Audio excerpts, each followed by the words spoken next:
So Gareth, now that the playoffs has been drawn, everyone knows who's what all the matchups are.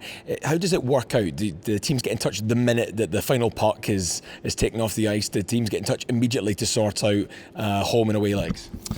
Yeah, generally what happens is about 2 weeks before the playoffs, the quarterfinals come around, the seedings start to fall into place.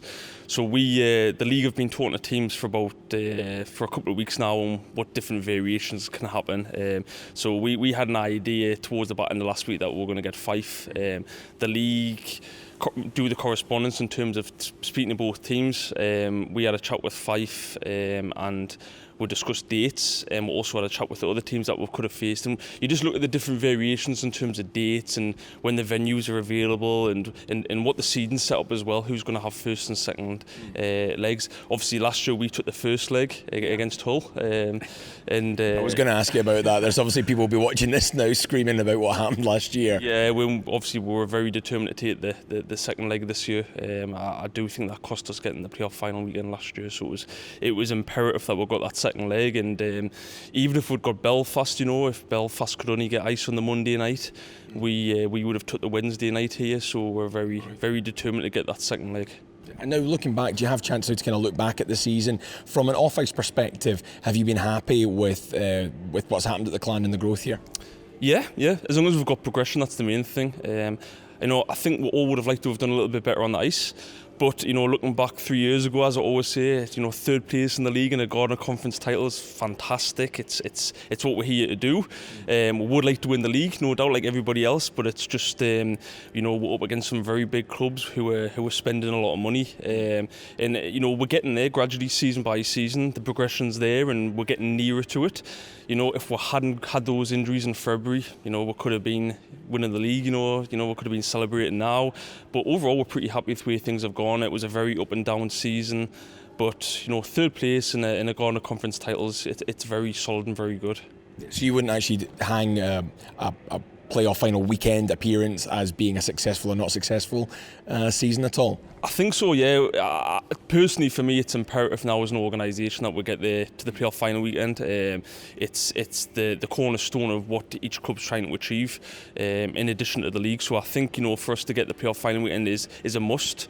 We got there 2 years ago. Unfortunately, didn't get there last year, and it was very disappointing.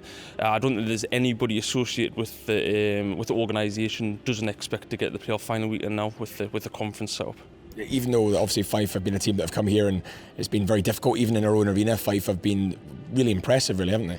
Yeah. Fife have got a very good team this year. I think they've won 6 out of 8 that we've played them this year, and it's going to be 2 very difficult games. If I'm honest, they're probably favourites right now. Looking at the games this year, and it's just about as long as we play our strengths and turn up and give 100%, we've got a really good chance. Now, obviously, talking about progression as well, it's also that time of the year where all the fans will be coming up to you and asking what's happening with players' contracts for next year. Who's coming back? Who's coming in? Where are you up to at the moment with that process? And what is the Clan's tactic when it comes to that? We just take our time on recruitment. I like Ryan's the same. There's just no rush. There's no rush. We've got an idea of what we want to do with the team. Ryan's obviously got his ideas and what he wants to tweak and where we need to make improvements. And it's just about biding time. We've spoke to quite a few guys already. It's a waiting game. We know what we want to do in terms of who we want to bring back, and that process may take a little bit longer. It may happen quickly. It just depends on how the negotiations go. Well, it was obviously a very different process last year with the Champions Hockey League. With that being a different scenario this year, a lot of the fans are interested to see what's happening with the European places and what's going on there. Will that affect what happens with the Clan as well? Yeah, it means that we can take longer with our recruitment. We were under quite a bit of pressure last year to get the recruitment finished by like mid-August. Yeah. Obviously, sometimes we take a little bit longer than that.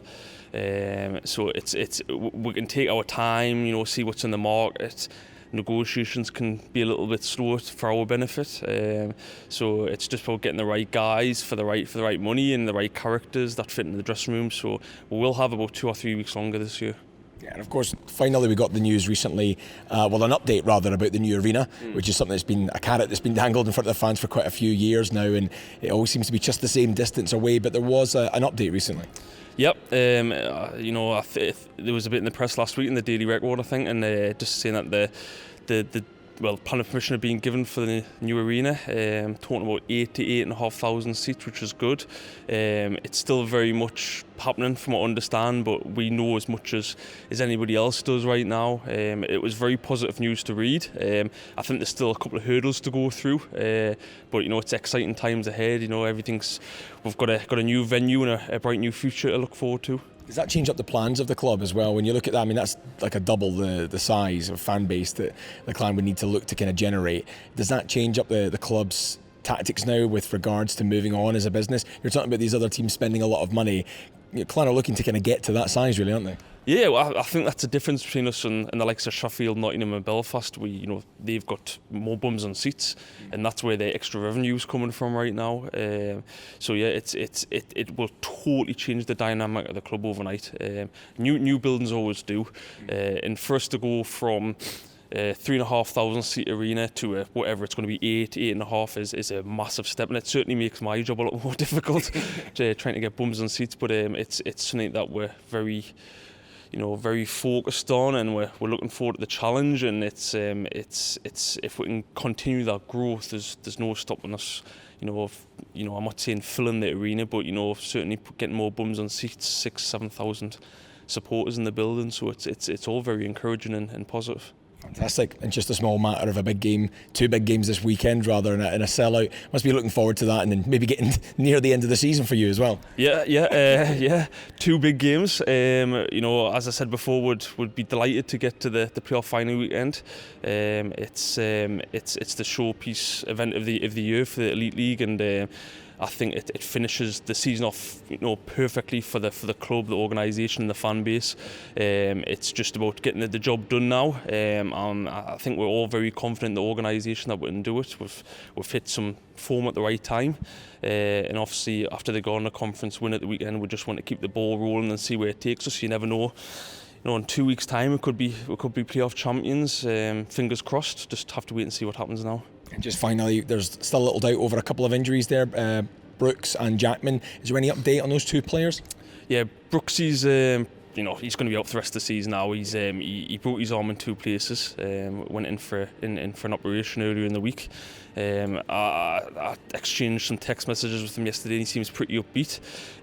Jackman's still having a couple of, still a bit of soreness in the foot there, I believe. It's day to day with him, so it just depends, what happens before the weekend and if he's going to be ready to go in the lineup. But I think right now it's doubtful.